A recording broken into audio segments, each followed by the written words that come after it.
Hello everyone, my name is Mercy.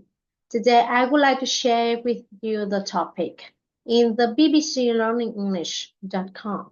Now let's look at the migraines.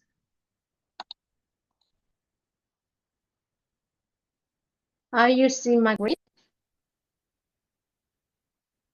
Yes, thank you. Now I would like to share with you the topic.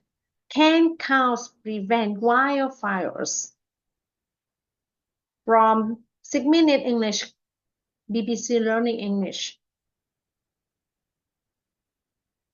Transcripts. This is another word for word transcript. Hello, this is 6 minutes English from BBC Learning English. I'm Nell and I'm Beth. Nell, do you remember the children's television show Lassie? Oh yes, of course. The show's hero was a dog named Lassie, and Lassie went around helping people in the trouble. Yes, well, if you watched Lassie as a child, you might also remember the TV shows Flipper the dolphin and Skippy the kangaroo. The stars of these shows were animals who would also come to the rescue of humans in trouble. In this program, we'll be discussing some real-life animals helping people in trouble.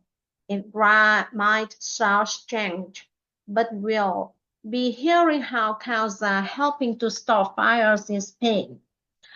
Well, now I have a picture in my head of a cow wearing a fireman's helmet, but I guess that's not what you mean, no?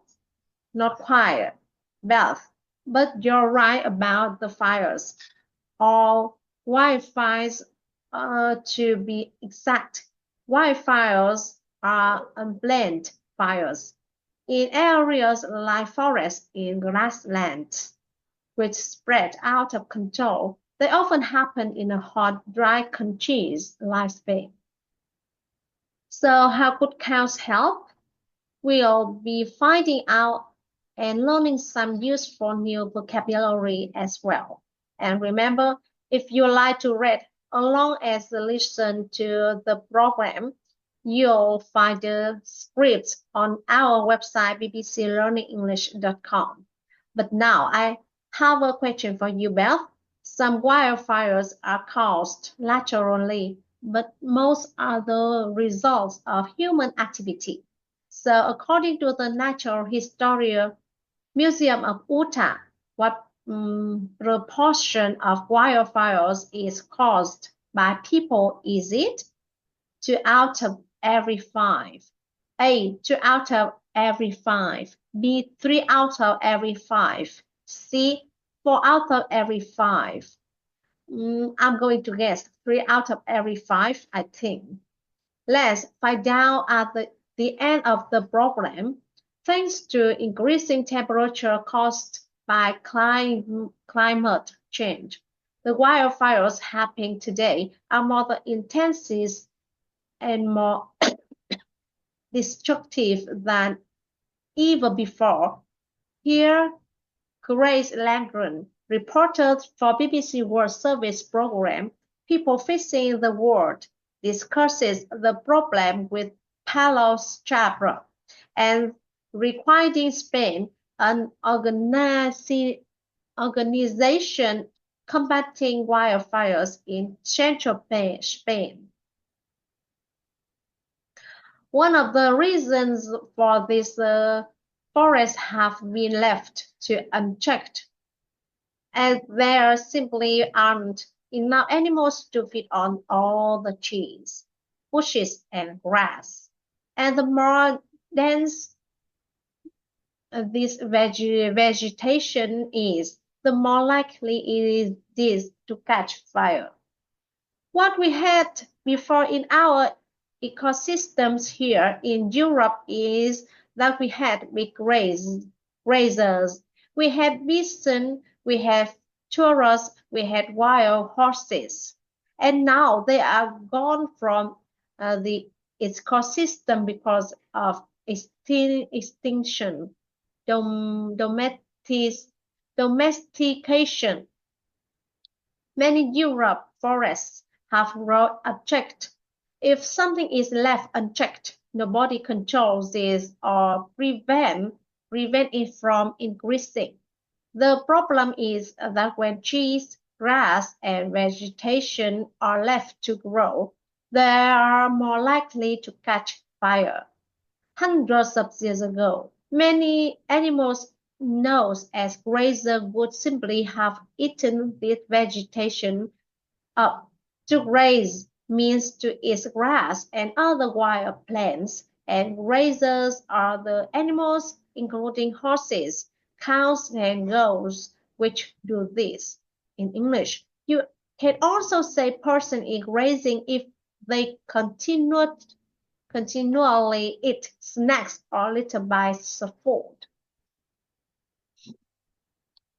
But in modern times, numbers of grazing animals have declined sharply because of extinction.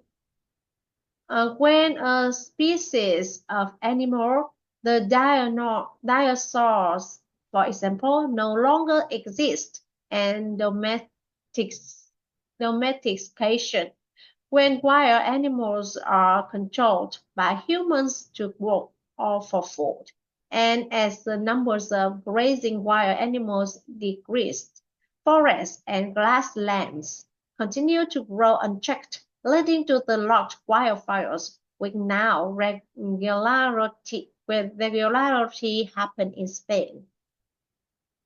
And that's where our select friends, the cows, come to the rescues. Spotted by rewinding Spain, Papo has reintroduced herds of fowls, the species of cows similar to the now extinct wild ostrich, and as ancestor of the modern domestic cow, into forests of central Spain. Here's reporter Grant Grant again for BBC World Service program People Facing the World. Along with the cows, voracious blighter, they tramped on the vegetation, and it's that trampling that helps to open up the forest so it's not so densely packed for the flammable vegetation. Taurus is everything from grass and leaves to tree branches and bark, each consuming over 30 kilos a day. Grace says the cows are voracious, are very eager for lots of food. What's more, while wandering freely around the forest, they tramp down dead trees, reducing an amount of flammable, meaning easier burned, vegetation. They don't wear a fireman's helmet, but these four legs firefighting friends are really coming to the rescues in Spain. Okay, Nels, isn't it time to reveal the answer to your question? Yes, I asked you what proportion of wildfires are caused by people, and I said 3 out of 5. Was I right? I'm afraid you're wrong, Beth. The answer was, according to the Natural Museum of Utah, 4 out of every 5 wildfires are man-made. Okay, let's recap the vocabulary we've learned from this program, starting with the adjective unchecked. If something harmful is left unchecked, nobody controls it or prevents it from growing. To graze means to eat grass and vegetation. Grazers are animals like cows. which do this, and a person who grazes continually eats little bits of food. Extinction is when an animal species no longer exists. The dinosaurs and the wild orange are two examples of extinct animals. Domestication is when wild animals become controlled by humans for food or pets. Domestication is when wild animals become controlled by humans for food or as pets. The adjective voracious means very eager for something, especially a lot of food. And finally, if something is flammable, it easier burns or catches fire. Once again, our 6 minutes are up. If you enjoy this program, why not check out the accompanying worksheets and quiz, both available at bbclearningenglish.com. Goodbye. Goodbye for now. That's all. Thank you for your listening.